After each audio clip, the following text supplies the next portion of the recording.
नमस्कार दोस्तों, आज बात करेंगे मध्य प्रदेश में लोक कला और कला संस्थानों से। तो सबसे पहले देख लेते हैं कि कला अकेदमी मध्य प्रदेश में कौन सी हैं। इनसे निरंतर प्रश्न आते हैं, इसलिए एक इम्पॉर्टेंट चैप्टर है ये। तो देखते हैं इसको।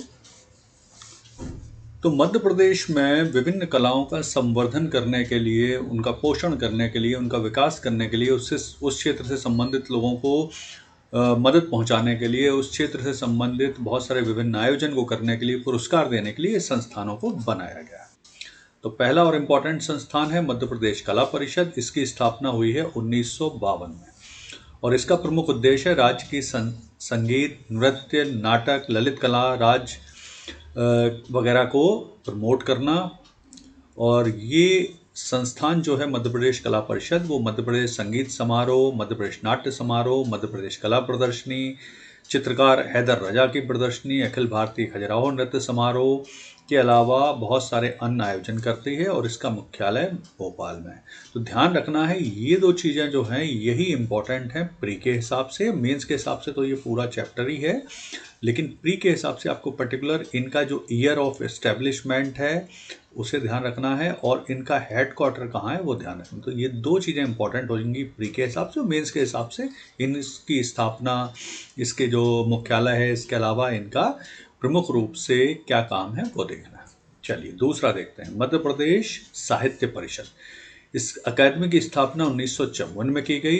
ये मध्य प्रदेश में हिंदी साहित्य को प्रोत्साहन, संरक्षण, रचनात्मक एवं आलोचनात्मक साहित्य का प्रकाशन करता है, साहित्य सम्मेलन करता है, परिचर्चा, संगोष्ठियों का आयोजन करता है और इसके अलावा ये पुरस्कार हेतु, श्रेष्ठ कृति को पुरस्कार हेतु पुरस्कार समारोह का भी आयोजन करता है। और इसका मुख्यालय भी कहाँ है, तो भोपाल में। तो अगेन ये ध्यान रखना है, 54 में स्थापना है, भोपाल में मुख्यालय है। नेक्स्ट देखते हैं, मध्य प्रदेश उर्दू अकादमी। उर्दू अकादमी की स्थापना 1976 में हुई। अब जैसा कि नाम से ही जाहिर है, तो उर्दू अकादमी क्या करेगी, तो मध्य प्रदेश में उर्दू साहित्य के प्रोत्साहन के, संरक्षण के, उन्नयन के, मुशायरों का आयोजन, शायरों को संरक्षण देना, उर्दू किताबों का प्रकाशन, छपाई, उर्दू साहित्यकारों को आर्थिक सहायता देना, उर्दू नाटकों का मंचन करना। फिर ये त्रिदिवसीय यानी 3 दिवस का यादे रफ्तंगा मुशायरा, सेमिनार एवं शबे गज़ल का आयोजन भी करते हैं। तो मतलब कुल मिलाकर जैसा कि उर्दू अकादमी का काम है, ये प्रमुख रूप से उर्दू साहित्य से संबंधित है और उर्दू साहित्य के प्रोत्साहन, संरक्षण वगैरह के लिए काम करता है। और इसका मुख्यालय भी कहाँ है, तो अगेन भोपाल में। तो फिर 1976 में स्थापना हुई, भोपाल में मुख्यालय। आगे बढ़ते हैं। नेक्स्ट, मध्य प्रदेश सिंधी अकादमी। सिंधी अकादमी की स्थापना कब हुई, 1983 में हुई। यह अकादमी सिंधी भाषा, जैसा कि नाम से ही जाहिर है, अधिकांश अकादमी का उद्देश्य तो आप नाम से ही समझ जाएंगे।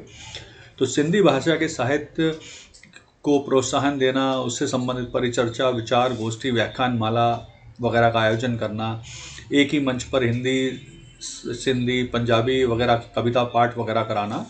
और ये एक इम्पॉर्टेंट चीज़ है, ये एक सिंधी प्रतिनिधि नामक मैगजीन का प्रकाशन करते हैं। तो ये एक इम्पॉर्टेंट है और इसका मुख्यालय भी भोपाल में है। तो इसमें आपको दो चीज़ें तो ये याद रखना है, मुख्यालय भोपाल, स्थापना 1983 और सिंधी प्रतिनिधि नामक एक मैगजीन का प्रकाशन करते हैं। तो ये ध्यान रखना। नेक्स्ट, मध्य प्रदेश संस्कृत अकादमी। स्थापना कब हुई, 1985। मुख्य कार्य क्या है, संस्कृत के संवर्धन का प्रयास करना। अब नाम से ही जाहिर है। तो इसके लिए ये क्या करते हैं, ये अकादमी रेखा गोष्ठी, रामगढ़ सर्वेक्षण यात्रा, शाल भंजिका यात्रा, चंदन जैसे यात्रा का आयोजन करती हैं और इसका मुख्यालय भी भोपाल में स्थित है। तो 1985 में स्थापना हुई, भोपाल में मुख्यालय। नेक्स्ट देखते हैं। नेक्स्ट है मध्य प्रदेश तुलसी अकादमी। तुलसी अकादमी की स्थापना 1987 में हुई। इस अकादमी का प्रमुख कार्य क्या है, पांडुलिपियों का संरक्षण। पांडुलिपि मतलब मैन्युस्क्रिप्ट, यानी मूल प्रति जो लेखक अपने हाथ से लिखता है, उसका संरक्षण करना, शोध करना, सर्वेक्षण करना। और ये अकादमी प्रमुख रूप से मंगलाचरण, लोक मंगल, जनरंजन, लोक यात्रा के अलावा तुलसी महोत्सव का भी आयोजन करती है। इस अकादमी में एक तुलसी शोध संस्थान भी संचालित किया जाता है और इसका मुख्यालय भी भोपाल में स्थित है। 87 में स्थापना हुई, भोपाल में मुख्यालय स्थित है, ध्यान रखना। नेक्स्ट देखते हैं। नेक्स्ट है अल्मा इकबाल उर्दू अकादमी। 1984 में इसकी स्थापना की गई। ये अकादमी अल्मा इकबाल संबंधित सूचनाओं, उनकी रचनाओं का संरक्षण करती है, उनका अनुवाद करती है इनका प्रकाशन करती है।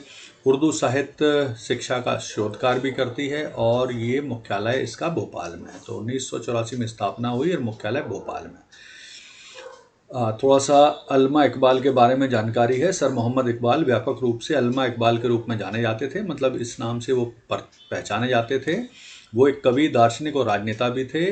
वो ब्रिटिश भारत के एक एकेडमिक बैरिस्टर और विद्वान थे, जिन्हें व्यापक रूप से पाकिस्तान आंदोलन के लिए प्रेरित करने के रूप में जाना जाता है वगैरह। ये थोड़ा सा डिटेल है इनका, अल्मा इकबाल का, ये देख लीजिएगा। नेक्स्ट देखते हैं। नेक्स्ट है कालिदास अकेडमी। कालिदास अकेडमी की स्थापना 1977 में हुई।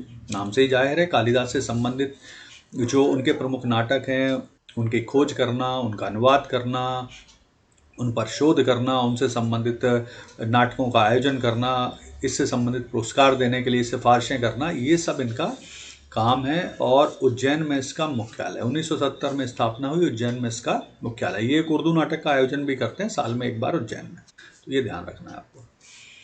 नवरत्नों में से एक थे कालिदास, राजा विक्रमादित्य के, और बहुत सारी महत्वपूर्ण कृतियों की उन्होंने रचना करी है, ध्यान रखना। नेक्स्ट, उस्ताद अलाउद्दीन खां संगीत अकादमी। नाम से ही जाहिर है, उस्ताद अलाउद्दीन खां संगीत अकादमी है।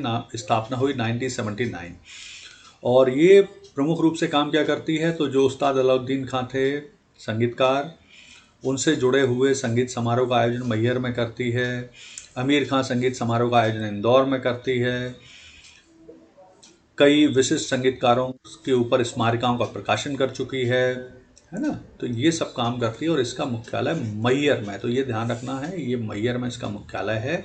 1979 में स्थापना हुई, मैहर में मुख्यालय। मैहर कहाँ आता है, सतना जिले में आता है, तो वहाँ पे स्थापना।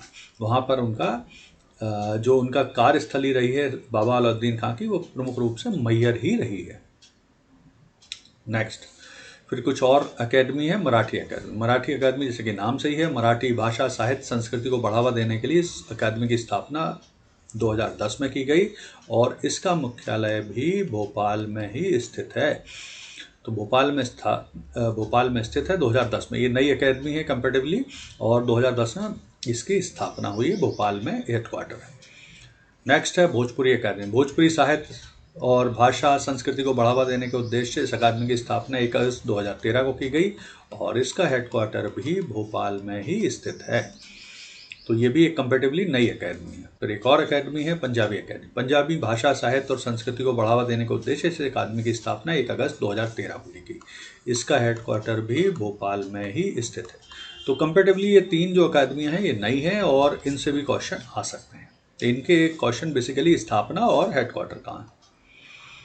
फिर इसके बाद आदिवासी लोक कला परिषद। तो इस आदिवासी लोक कला परिषद, जैसा कि नाम से ही जाहिर है, इसकी स्थापना 1980 में की गई और मध्य प्रदेश की जनजाति जो हैं उनके संस्कृति को, उनकी कलाओं को, प्रदर्शनकारी कलाओं को संरक्षण देना, संवर्धन देना, प्रोत्साहन देना, उनसे जुड़ी विभिन्न गतिविधियों का प्रचार प्रसार वगैरह करना इनका काम है। ये चौमासा नाम की एक पत्रिका का प्रकाशन भी करते हैं। तो ये एक इम्पॉर्टेंट संस्था है और इसका हेडक्वार्टर भी भोपाल में ही स्थित है। फिर एक और इम्पॉर्टेंट मध्य प्रदेश में और देश की भी एक इम्पॉर्टेंट संस्था है भारत भवन। भारत भवन भोपाल में स्थित है और देश के प्रमुख सांस्कृतिक संस्थानों में से एक है, इम्पॉर्टेंट संस्थान है। इसकी स्थापना 13 फरवरी 1982 को की गई।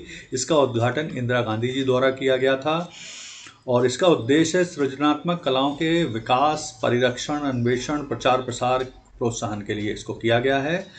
तो इसके विभिन्न अलग अलग सेक्टर भी हैं, तो उनके बारे में देख लेते हैं। तो इसमें भारत भवन भोपाल में स्थित है और इसके जो विभिन्न इसके अलग अलग क्षेत्र हैं, मतलब इसके अंग हैं, वो हैं रूपांकर, रंगमंडल, वागर्थ, ललित, अनहद, आश्रम और छवि।